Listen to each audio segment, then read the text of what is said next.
Hola amigos, estamos en tiempo de la mesa camilla y estamos en tiempo de hablar con nuestro amigo Enrique Sánchez Motos. ¿Qué tal estamos, amigo? Pues muy bien, buenas tardes, José Antonio. Encantado de estar de nuevo en esa mesa de camilla tan calentita. Pues nada, aquí estamos y aquí vamos a ver si hacemos un programa entretenido para todos nuestros amigos que nos van a escuchar este próximo día. Vamos a ver, Enrique, ha sido un puente muy curioso este que acabamos de pasar. Ha sido un puente en el que los políticos nos han sorprendido, como siempre les gusta hacerlo. Y en España nos han sorprendido sacando a la Guardia Civil de Tráfico de Navarra. No sé si has visto el boletín oficial del día 6. Y, Me he enterado de las noticias. perdón, y en Estados Unidos ha pasado otra cosa, de la cual me vas a contar ahora mismo lo que ha pasado. Bueno, pues en cuanto a lo de Estados Unidos, es muy interesante porque parece como si estuviésemos en un tiempo de cambio importante. Y es que este día 6 de diciembre, es decir, hace apenas 3 días, 2 días, dependiendo 4 días, 6 de diciembre, en este 6 de diciembre la Cámara de Representantes, por mayoría de 22 votos contra 67, ha aprobado una ley por la cual se va a enseñar a los estudiantes de secundaria cuáles han sido las maldades del comunismo para evitar que, digamos, en lo sucesivo, los estudiantes, las personas de Estados Unidos, se vean engañadas y puedan caer en el comunismo o en el totalitarismo. Y esto realmente, con el apoyo que ha tenido, indica que va a tener un gran impacto. Y es muy interesante que esto se ocurra ahora en Estados Unidos, justo en el momento en que el nuevo presidente Trump va a entrar en el poder. Bueno, tengo entendido que la Cámara de Representantes, igual que el Senado, tiene ahora mayoría republicana. Quizás si hubiese estado el mundo woke representado como estaba con el señor Biden hasta hace escasamente un mes, esto no hubiese sucedido. Pues puede ser que no hubiese sucedido, que lo hubiesen intentado descafeinar, comunismo y otras cosas, etcétera, etcétera, pero ha sido, digamos, aplastante la votación. Ya te he dicho, 322 contra 67, con lo cual ha sido aplastante. Y se espera que en el Senado también ocurra igual.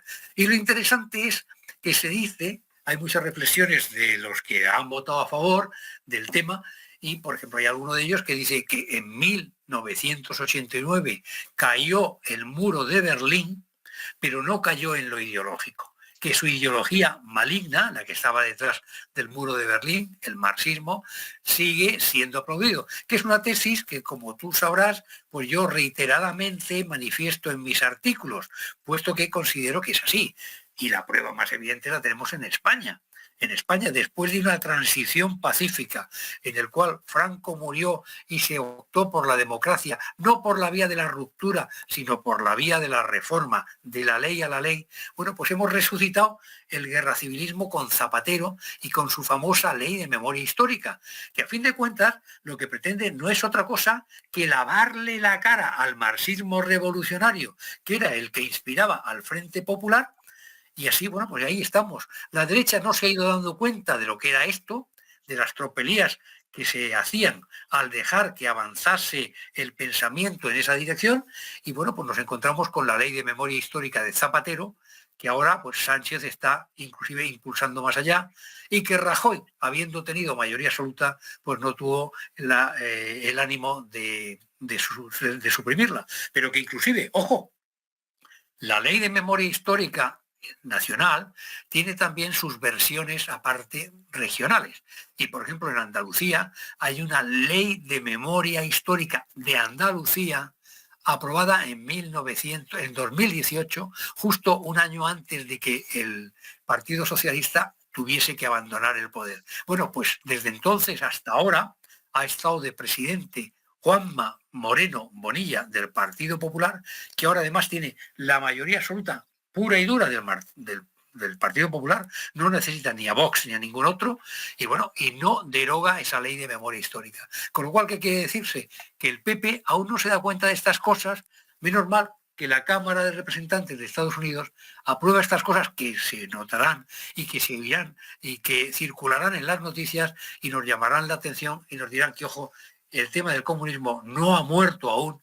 Hay que pensar en qué se debe hacer para evitar que al marxismo se le siga aplaudiendo como algo superior superior intelectual y moralmente a la derecha. No es por nada, pero yo creo que está sucediendo una cosa muy curiosa, y es que países que estuvieron en la órbita del llamado Pacto de Varsovia, dentro de lo que era el comunismo, al otro lado de ese famoso muro de Berlín, que en realidad no era de Berlín, sino era de todo Occidente y Oriente, era la divisoria entre el mundo comunista y teóricamente el mundo libre, que también tenía sus cosas, porque todo hay que decirlo, no hay nada perfecto, pero es precisamente en el que fue el mundo libre donde nos encontramos con que está más vivo el comunismo que en los propios países que fueron comunistas. Desde luego, en el mundo libre está mucho más vivo el marxismo Ujú. que lo que está en los países comunistas, que saben que el marxismo es la madre y el padre del comunismo, y que sin el marxismo el comunismo no hubiese existido. Entonces, eso ocurre en los países, digamos, europeos, de Occidente, en muchísima gente, y en concreto en Estados Unidos, las encuestas han indicado que de los jóvenes, el 28% de los jóvenes de menos de 30 años aún siguen viendo el marxismo como algo que es bueno, benefactor para la humanidad, etcétera. Entonces, ese engaño persiste en Europa, y cuando uno habla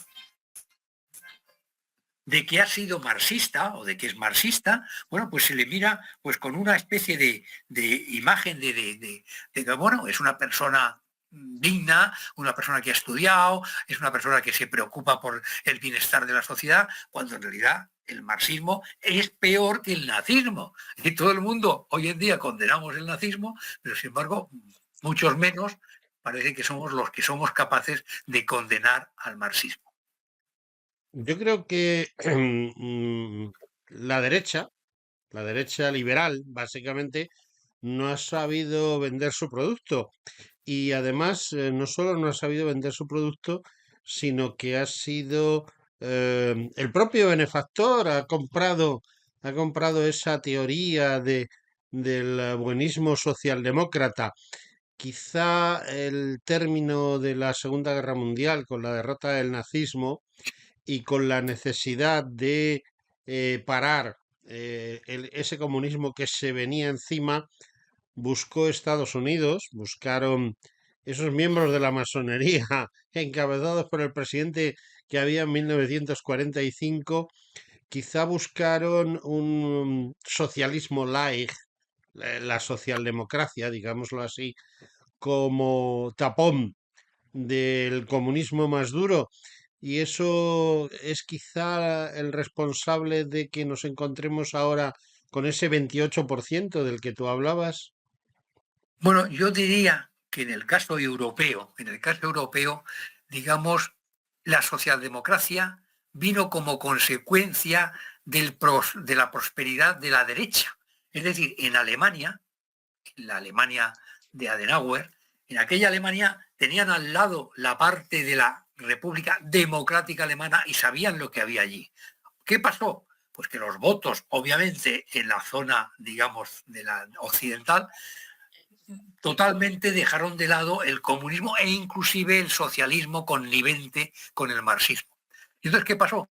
Que el Partido Socialista alemán, la socialdemocracia alemana, que en realidad era marxista, pasó un tiempo, pero llegó en 1959 a darse cuenta de que si no cambiaba radicalmente no iba a conseguir llegar al poder nunca. Y en 1959, en la Alemania Occidental, hubo el famoso Congreso del Partido Socialista en Bad Godesberg, en el cual se renunció expresamente al marxismo.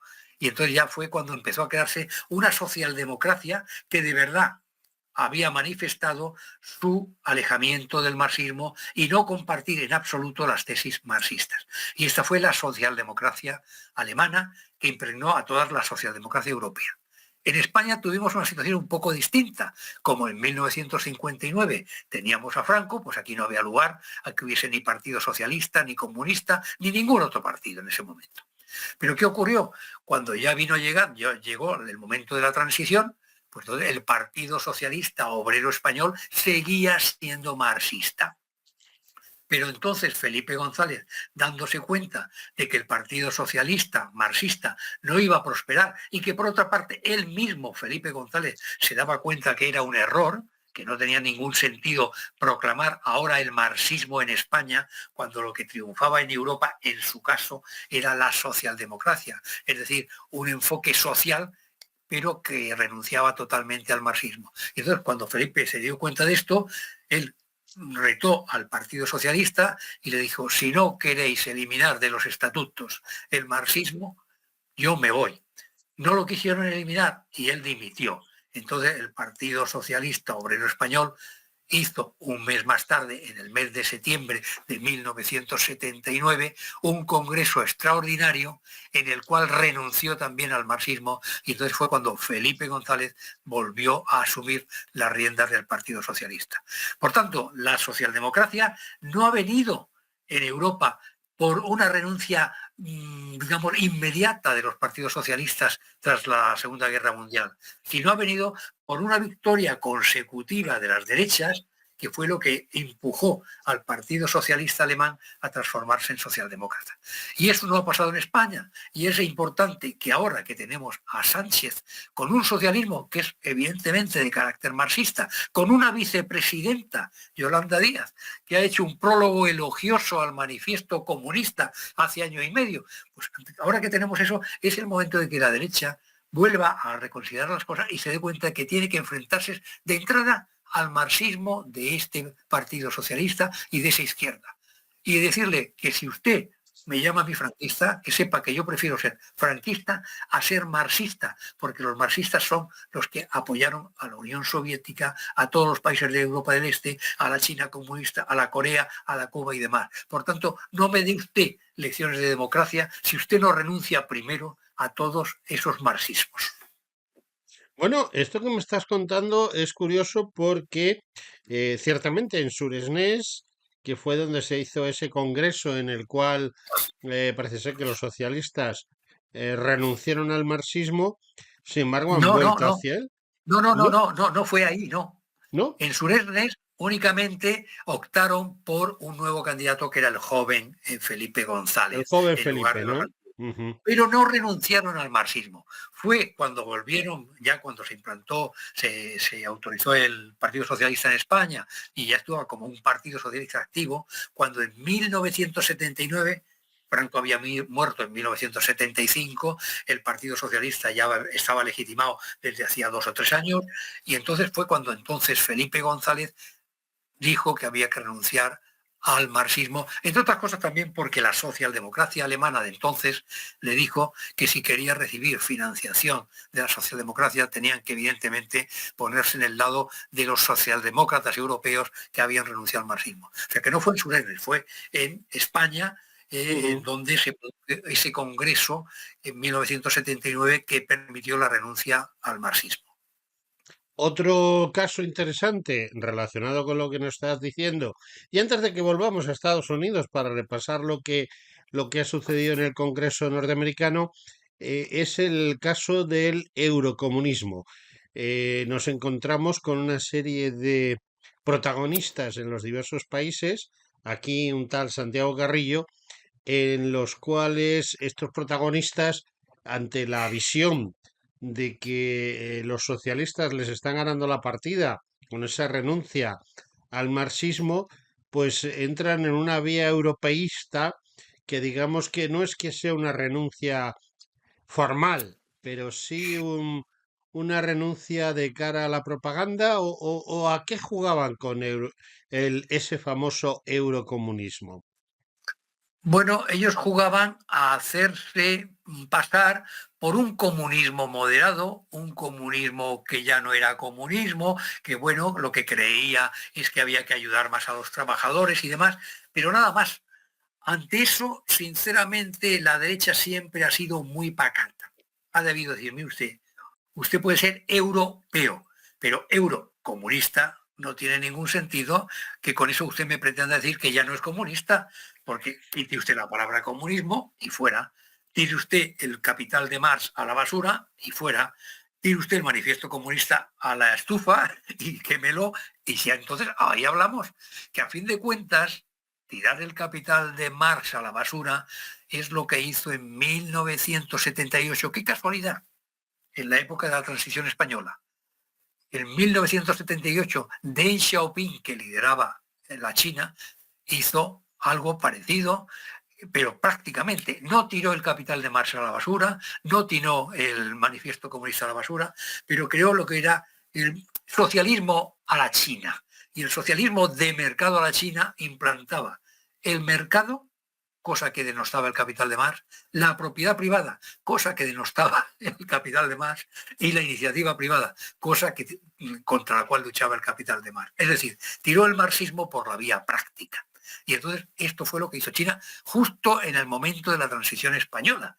Entonces, bueno, pues es por eso por lo que en la China comunista aún hoy la economía les funciona, pero porque han tirado el capital de Marx a la basura, cosa que el eurocomunismo en ningún momento lo echó, y los marxistas tampoco pueden echarlo, porque en el momento en que tiren el capital de Marx a la basura, ¿qué les queda del marxismo? Bueno, Esta la es la verdad es situación. que llevas muchísima razón en ese sentido.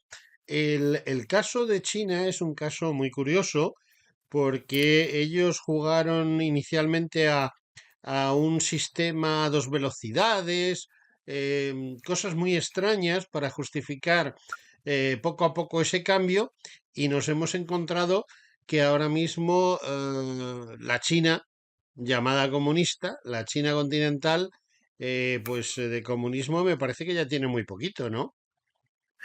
Desde luego, en lo que es el aspecto económico tiene muy poco, porque tiene un mercado, yo estuve allí en 1998 en un trabajo que era para la Unión Europea con el gobierno chino, y evidentemente ya existía un mercado, supermercados, igual que hay en España, centros comerciales, donde podían acceder todos los chinos, es decir, no eran únicamente supermercados para extranjeros que pagaban con dólares, sino para todos.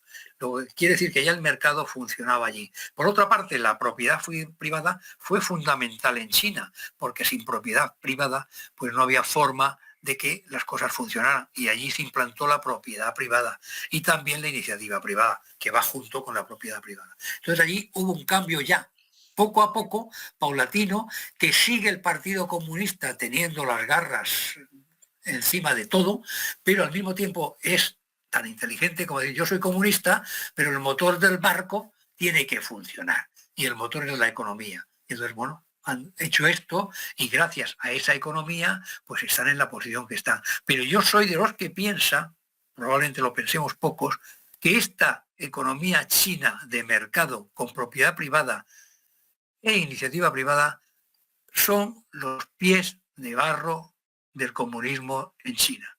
Tardará un poco más o un poco menos, pero esta economía privada va a ir creando una clase media, una clase ya acostumbrada a tener ciertas libertades, como pasó inclusive en la propia España de Franco.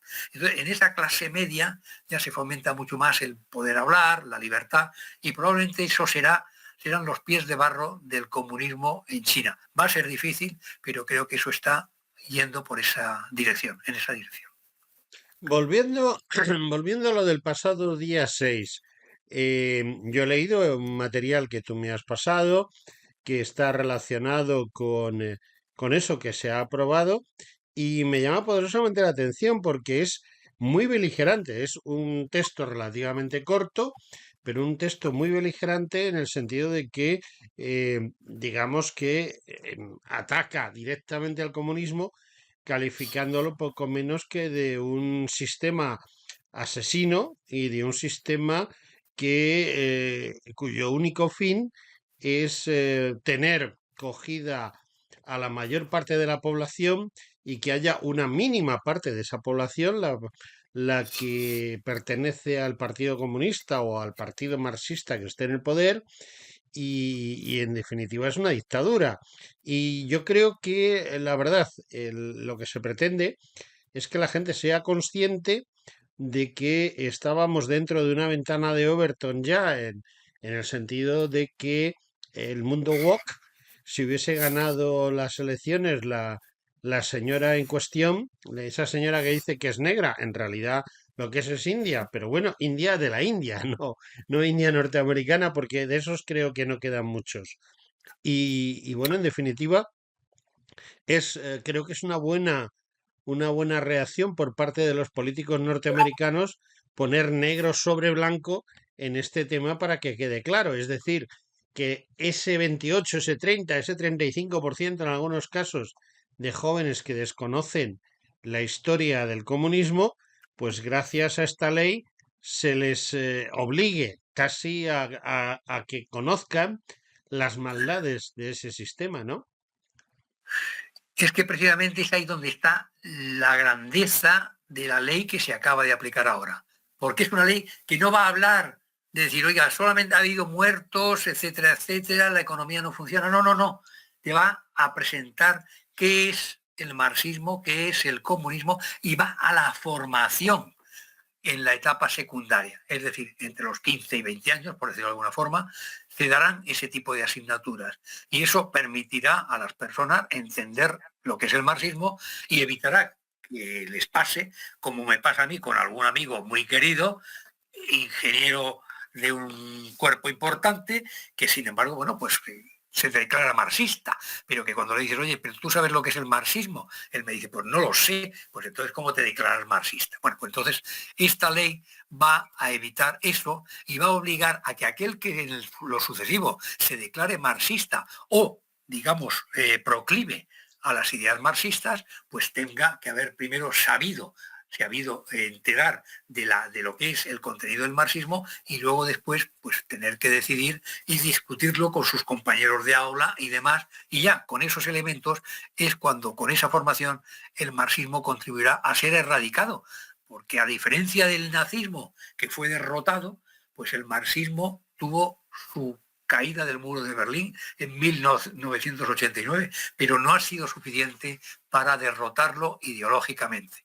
Y hay mucha gente en la universidad, muchos profesores, en las escuelas, en los colegios, que bueno, pues que son proclives a esa asignatura, eso sí, viviendo en Estados Unidos, claro. Bueno, ¿y tú crees que eso se va a llevar a la práctica en Estados Unidos? Ya sé que en Estados Unidos cuando se hace una ley federal, las leyes federales o las normas a nivel federal se suelen cumplir, pero hoy por hoy todavía hay mucha fuerza en el mundo woke. De hecho, las cosas que están pasando a nivel internacional tratando de solucionar las cosas como le gustaría al clan de Biden, no a Biden porque me da la ligera impresión de que ese hombre ya no está para nada, pero al clan de Biden, pues ese clan vaya a poner pegas a nivel de cada uno de los estados en los cuales tienen no mayoría, porque Trump ha ganado en todos los estados de los Estados Unidos, ¿no? Pero ¿tú crees que va a haber palos en las ruedas, sobre todo en sitios como California? Vamos a ver, la gran ventaja de esta ley es que ataca directamente al fundamento del wokismo, porque el wokismo, no lo olvidemos, se autodenomina muchas veces marxismo cultural. Y entonces, lo que haces con esta ley es no atacar directamente al wokismo, sino atacas a lo que teóricamente es su raíz, marxismo cultural. Y entonces ahí es cuando te das cuenta que al ir atacando a la ley los dejas sin argumentos para declararse marxistas y no solo eso, sino de alguna forma les pones entre la espada y la pared. O usted se declara antimarxista o qué me va a contar usted a mí, qué tonterías me va a contar usted a mí.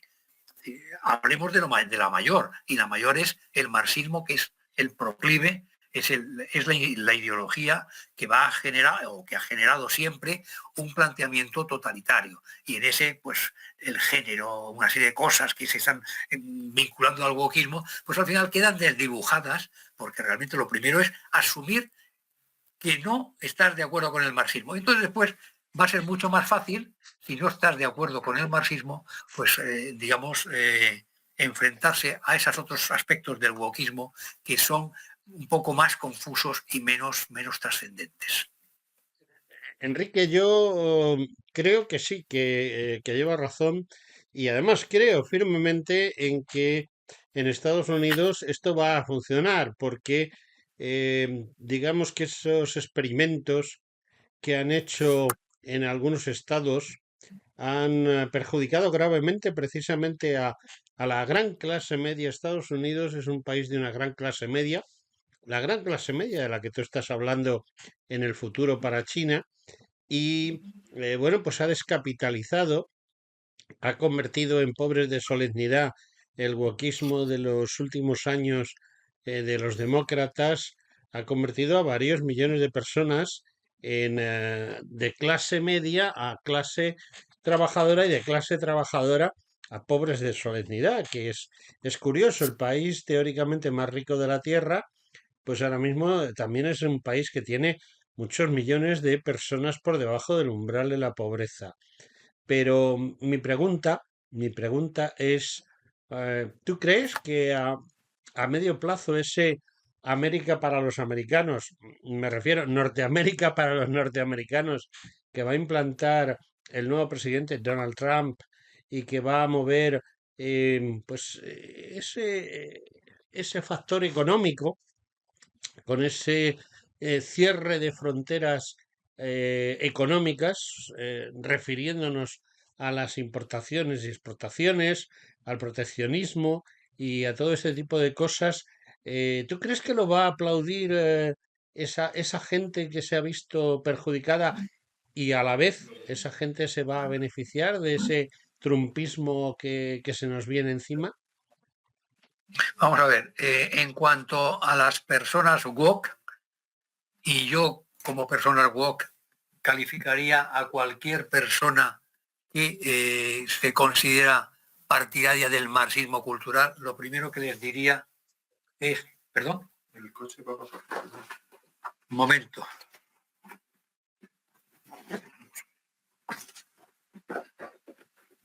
Perdón.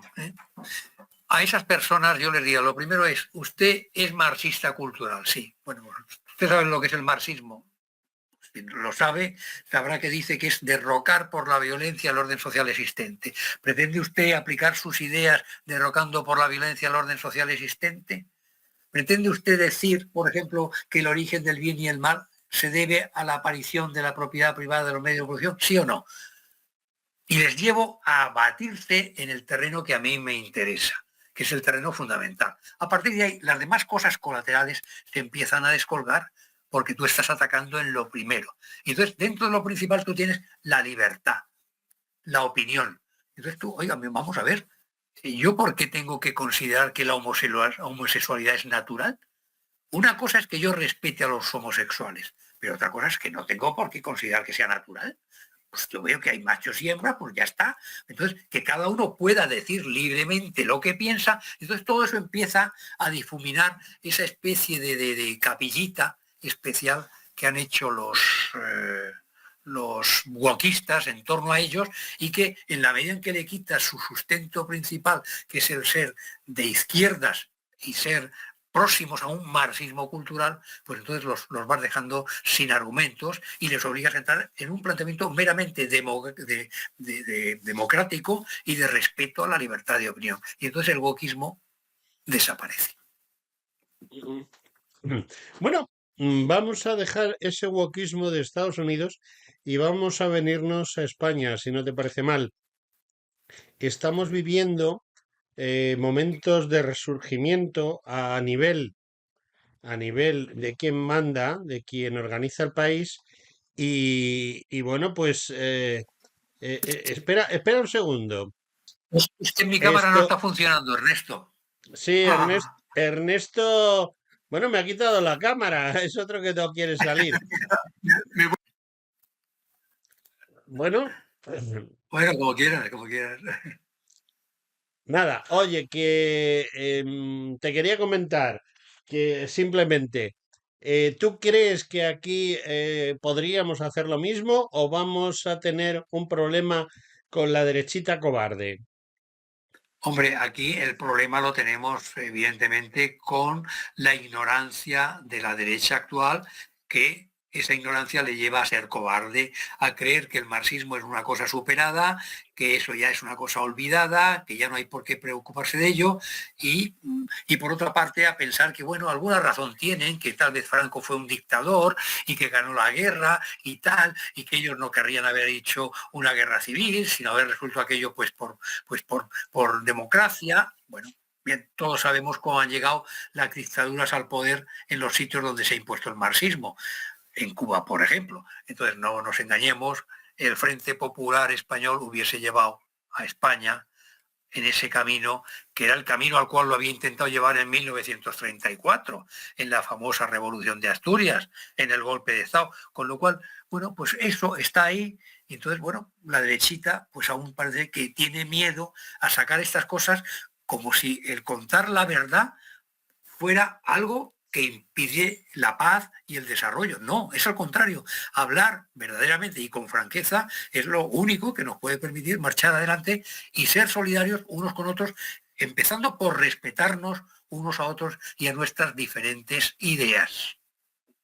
Bueno, pues dejamos pendiente ver qué hace en España la izquierda gobernante, lo de izquierda entre comillas, porque se autodefinen de izquierdas, pero la verdad es que difícilmente se les podría asignar ese lugar y bueno, vamos a ver qué pasa. Y más adelante, pues hablaremos de estas cosas. ¿Te parece? Me parece muy bien, José Antonio, cuando tú quieras, aquí me tienes para que hablemos en esta mesa de camilla y más ahora que estamos en invierno. Muy bien, pues mesa, camilla y sobre todo un buen brasero bien eléctrico, aunque yo lo prefiero de antracita, para que mantenga el calor. Y yo te diría Enrique, también un sí, brasero ideológico, ideológico. porque es una Muy bien, forma de Enrique. mantenerlos calientes. Muy bien, pues muchas gracias por todo. Hasta un próximo día, Enrique. Hasta un próximo día, José Antonio. Bueno, amigos, continuamos esta mesa camilla y cambiamos de interlocutor. Hemos estado hablando hasta este momento con nuestro querido amigo Enrique Sánchez Motos, que ya nos ha dicho adiós, y entra en la mesa camilla ahora Ernesto Ladrón de Guevara. ¿Qué tal estamos, Ernesto? Bueno, pues aquí en Los Bosses, en la camilla, ya estoy. Bueno, Bien, buenas tardes. Buenas tardes. buenas tardes. Oye, ¿tú qué tienes? ¿Un brasero de estos de antracita o tienes un radiador eléctrico o una cosa de estas que mueven el aire? ¿Qué es lo que tienes para calentarte en la mesa camilla? ¿O qué te gusta? Porque yo creo que tú no tienes mesa camilla. No, bueno, aquí mi mujer es muy friolera y normalmente en invierno me apetece abrir la ventana. Pero bueno, quiero decir que ando bien de calor, así que la factura pues suele ser bastante voluminosa, porque, bueno, pero para eso es el dinero. Para eso es el dinero, exactamente. Mientras podamos pagarlo, a mí me Mientras pasa lo podamos. mismo. Me pasa lo mismo en casa. Mi mujer tenemos calefacción central, tenemos aparatos de aire acondicionado por todas las habitaciones y sin embargo a ella le gusta ponerse en una mesa redonda y debajo de la mesa pone un radiador de estos eléctricos porque dice que así está más a gusto. Y bueno, pues vale, ¿qué le vamos a hacer? La vida es así, ¿no? Sí. Bueno, luego dicen que somos iguales los hombres y las mujeres, que no podemos ser iguales porque tenemos distintas hormonas. Y esas hormonas que tienen las mujeres, pues les da en invierno, pues la friolera. Bueno, y los hombres somos más, tenemos más adrenalina en el cuerpo y por tanto más calor. Bueno, pues ¿qué se va a hacer? Eso es así. Eso es así. Bueno, nosotros ya hemos hablado un poco de la mesa camilla y ahora vamos a hablar de la actualidad, si no te parece mal. Oye, Sí. España tiene un problema y es que España está desapareciendo de España. Y la prueba más clara la tenemos en el Boletín Oficial del Estado del día 6 de enero, perdón, de 6 de diciembre, ya estoy pensando en los Reyes, del 6 de diciembre, en el cual hay una normativa que se ha puesto en marcha el 5 de diciembre por la que desaparece la Guardia Civil de Tráfico en una provincia, para mí provincia, para los chicos modernos Comunidad Autónoma de Navarra. Esto es un fiel reflejo de esa desaparición del Estado dentro del Estado, mejor dicho, de España dentro de España. Donde más claramente ha quedado fotografiado esa ausencia de Estado, esa desaparición del Estado es en Valencia, en esta Dana, ¿no? El Estado se ha mostrado indiferente y ausente. Pero claro, sí que hay un plan para que España desaparezca como nación. Porque si desaparece el Estado, queda la nación. Pero claro, la nación queda desprotegida. Y eso es lo que está pasando. Y este plan no es nuevo.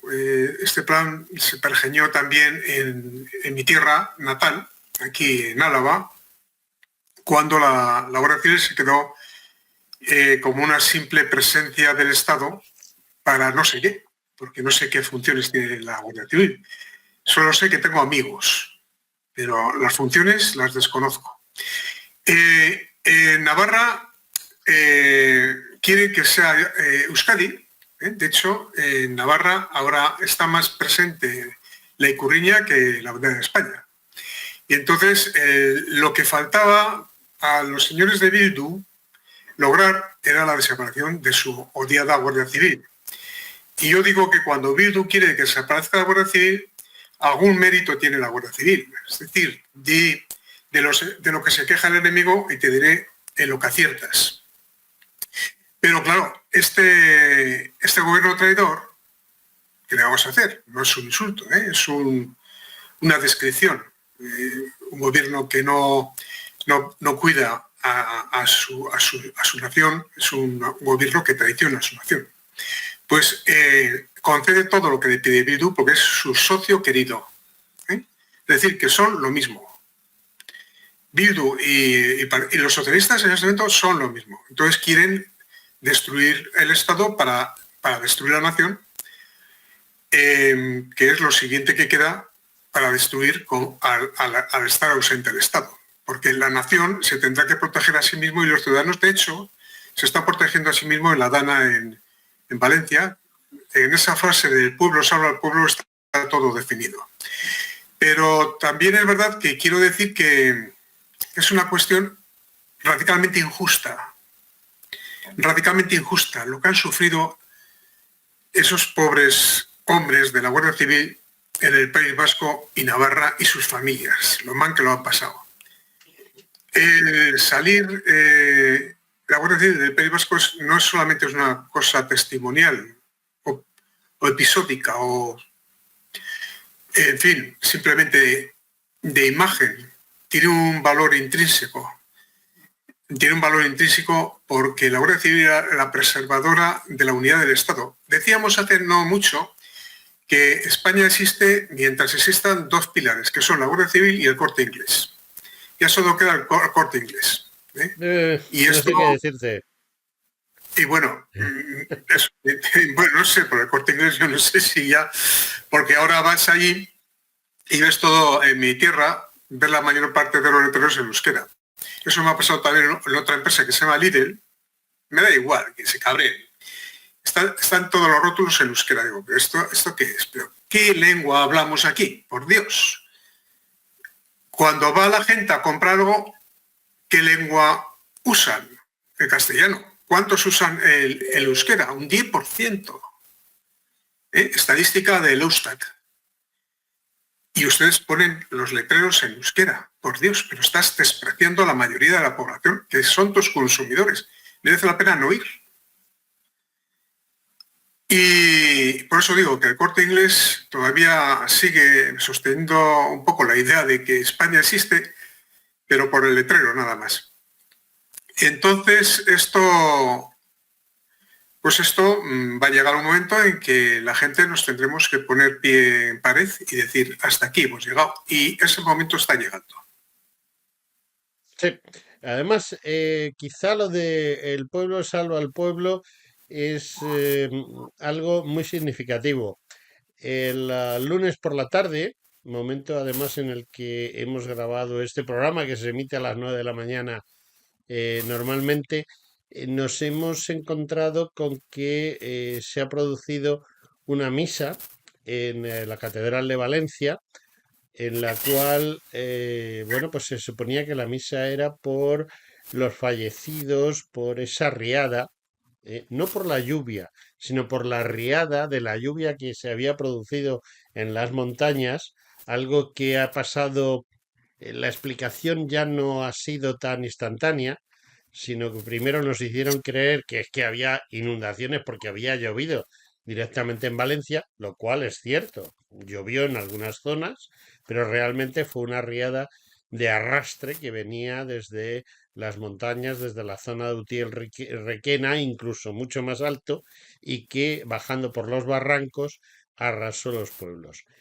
Más Y la apertura de las presas. más las Más aperturas de las presas sin avisar a sin nadie. avisar. 3 Efectivamente, presas, por lo que sepa yo, se abrieron. se abrieron. Sí.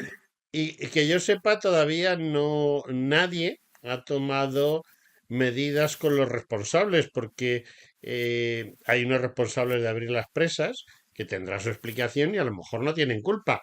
Las abrieron como mal menor, pero los políticos que habían tenido que tomar medidas a nivel de los diversos pueblos, de los diversos lugares que iban a ser inundados por esa apertura, más esa riada provocada por la lluvia, más el no haber limpiado los cauces de los barrancos, que eso ayudó a que el destrozo fuese mayor, pues aquí no dimite nadie, ni nadie asume responsabilidades, ni nada.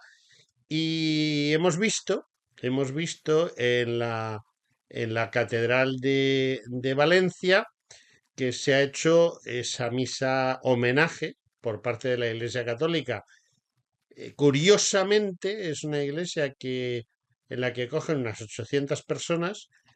Se ha compartimentado la iglesia, parte para las autoridades, parte para invitados que no se sabe de dónde han salido, pero que estaban ahí, y bueno, pues habrá que tenerlos, y una parte muy concreta para las familias, que en un principio, cuando se anunció, solamente se había avisado a 4 familias, cuando el número de muertos que reconoce el gobierno, no los reales, que serán muchos más seguramente cuando se haga recuento verdaderamente fidedigno, pues más de 200 muertos y solamente 4 familias habían sido avisadas y precisamente el que algunos medios de comunicación como Ana Rosa Quintana, que estaba lloviendo lo que estaba haciendo, estaban entrevistando a la gente que para prevenir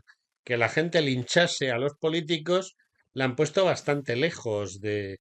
Han dejado pasar a 2 personas por muerto, unas 400 personas en teoría iban a pasar, y el resto de la gente muy alejadita, porque la gente estaba muy caliente. Y ha habido algunos incidentes que, por supuesto, las televisiones no nos van a contar. ¿A ti qué te parece esto? ¿No te parece que hay una desaparición? Estábamos hablando de la desaparición de España, porque si va el rey, ¿por qué no va el presidente del gobierno? Que ha mandado ahí bueno, no quiero poner calificativos porque estábamos hablando de traidores, pero los que han ido, empezando por la señora ministra de Hacienda, tienen tela. ¿No te parece que están tratando de muy mala manera a la gente que está sufriendo? Sin duda, sin duda. Yo diría al arzobispado de Valencia que están muy bien las misas, pero las misas sin creencias no sirven para nada. Es decir, que vamos a ver si de una vez se entera la jerarquía eclesiástica que lo que tiene que hacer es lo que esta tarde, ahora mismo, cuando he interrumpido lo que estaba haciendo, estaba preparando un vídeo diciendo que por qué ocurren en España estas cosas y que hemos perdido de valores, de estructura axiológica, es decir, de componentes de comportamiento, de percepciones, de cultura, de raíces antropológicas, de religión, señores obispos, de religión en cuya causa ustedes tienen algo que ver, también como culpables, porque la religión se practica con el ejemplo. Y la Iglesia se ha burocratizado, bueno, de arriba abajo. Mi padre suele decir que cuando vivía, le decía, hijo, tú tienes que creer en Dios, en Jesucristo y la Virgen María, pero ten cuidado con los curas, porque lo que dicen luego no lo cumplen. Y eso se me grabó. Cuidado, que yo tengo mucho respeto hacia una parte de la iglesia, sacerdotal, que se implica muchísimo con sus parroquias, con sus parroquianos y que hacen una labor espléndida, que los hay. Pero a la iglesia jerárquica les quiero decir que dejen el palio aparte, y que se dediquen a decir la verdad del barquero. Y es decirle a la sociedad, ¿por qué estamos así?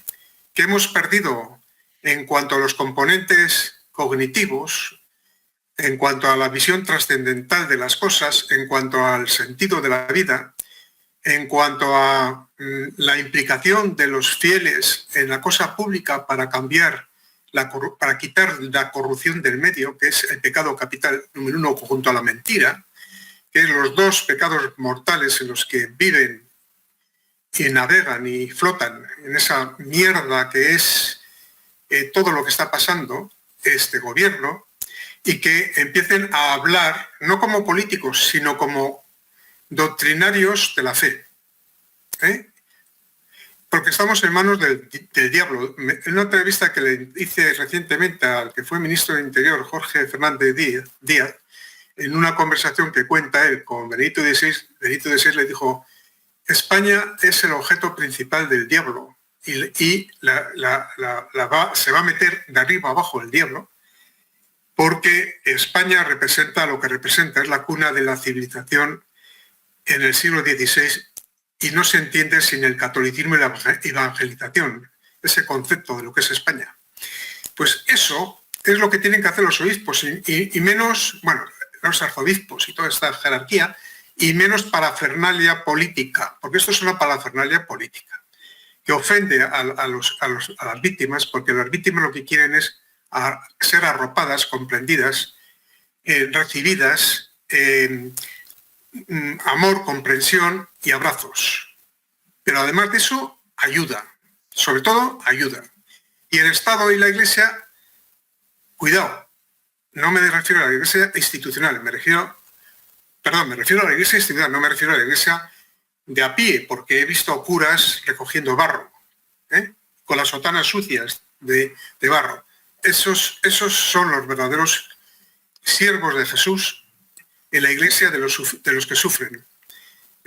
Pero no se puede hacer misas así, señor arzobispo. Así no se pueden hacer misas para contento y satisfacción de los culpables de lo que está pasando. Creo que se me ha entendido.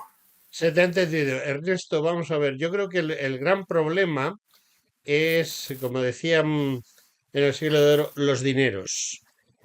Hoy, precisamente hoy, ha salido pues las cuentas de Hacienda respecto a ese dinero que se da a las ONGs o a la Iglesia Católica.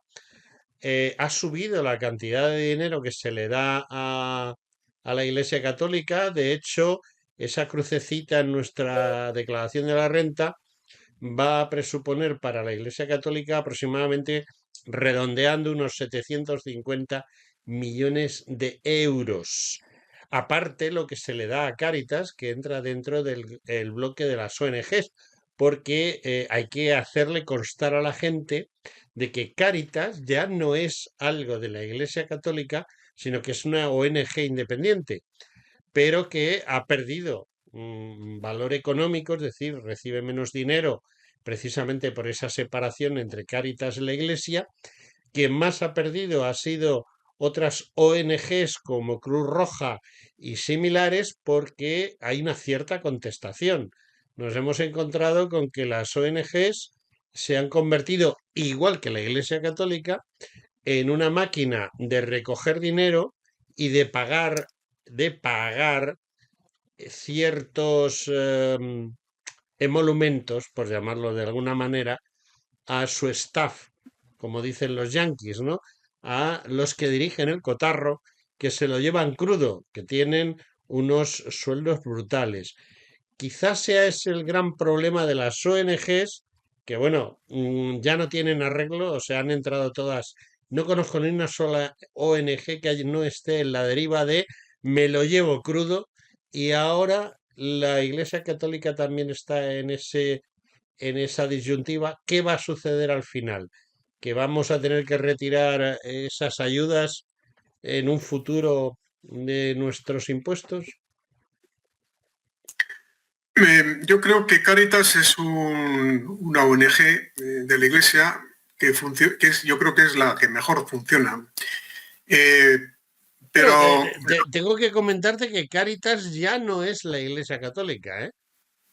Hay ya bueno, una claro, separación desde este año, ¿eh? Desde este no lo año sabía, no lo sabía, son no lo sabía. consideradas desde el punto de vista de la subvención económica y del funcionamiento. Cáritas ha perdido esa ligazón que tenía directa con la jerarquía eclesiástica, aunque en sus puestos directivos haya eclesiásticos. Ojo. Quizá por imposición del gobierno, porque probablemente esto sea un chantaje del propio gobierno, creo. Pero vamos, yo no lo sé. De hecho, esta noticia que me acabas de transmitir es nueva para mí. Yo he colaborado con Cáritas 3 años en un programa que se llama Ayuda al Estudio. Yo, junto con otros voluntarios, dábamos clase a chavales en situación de desarraigo y ostracismo, bueno, pues de penuria y tal, que fracasaban, ¿no?, en los estudios y necesitaban clases particulares, por dicho de una manera clara. Y bueno, me pareció un buen servicio cuando estuve, ya hace 10 años, y me pareció muy bien lo de ayudas alimenticias que se proporcionaban y tal. Si bien es verdad que en los listados el 80% de esas ayudas las recibían gente con apellidos de Marruecos. Pero bueno, eso es otra cosa. Pero lo que dices, ¿no? ¿Dónde ha estado Cruz Roja en esta dana? Porque sí, había muchos coches impolutos. Y alguno, en algún vídeo que me ha llegado, cogiendo naranjas de la Cruz Roja. Pero según cuentan, porque yo no estaba allí, pues la Cruz Roja ha estado missing, ¿no? No se la ha visto. Es decir, simple presencia testimonial para decir hemos estado. Bueno, eso dicen, yo no lo sé. En todo caso, lo que es cierto, que dicen también que la Cruz Roja, por ejemplo, el 90% del dinero que reciben lo distribuyen en sueldos. Pues yo, pues no lo sé, pero yo no he visto las cuentas. Pero si eso es verdad, que lo tendrán que desmentir, si es mentira. Siento decirte que yo sí he visto las cuentas y es verdad. Pues eso me parece un verdadero escándalo. Porque la Cruz Roja, como cualquier otra organización no beneficiada, sino ¿cómo es? Beneficiente, ¿no? Bueno, benemérito. Beneficiosa. Beneficiosa. No puede ser beneficiosa para su bolsillo, tiene que ser beneficiosa para la sociedad, pues para qué están. Bueno, es decir que en todos estos tinglaos todo apunta de que son chiringuitos para distribuir empleo a un montón de gente y que haya muchos beneficiados cuando no corrupción. Que en algunos casos temo que la hay. Y no digo quién. Eso tiene que acabar, porque es una sangría del Estado. O sea, ya está bien, la gente tiene que comer trabajando. Y los que no puedan trabajar, se les ayuda. A eso sí. Pero los que tengan manos y cabeza para pensar y ganas de hacer cosas que sean productivas para los demás, pues que trabajen. Y si no, pues mira, los que no sean nacionales, que se vayan o les echamos. Punto pelota, no hay más.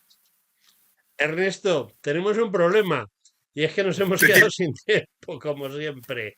Te voy a emplazar esta misma semana.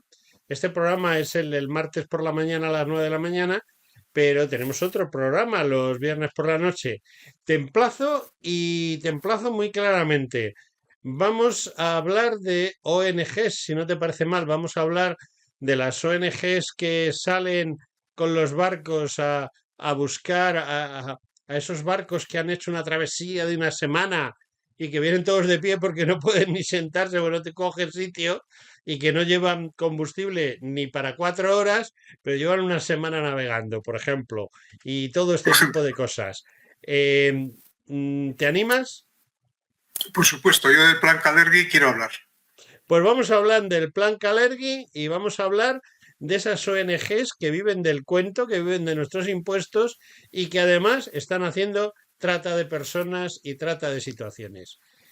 Amigos, despedirnos. Ernesto, muchas gracias por tu presencia. De nada, hay que hacer labor patria.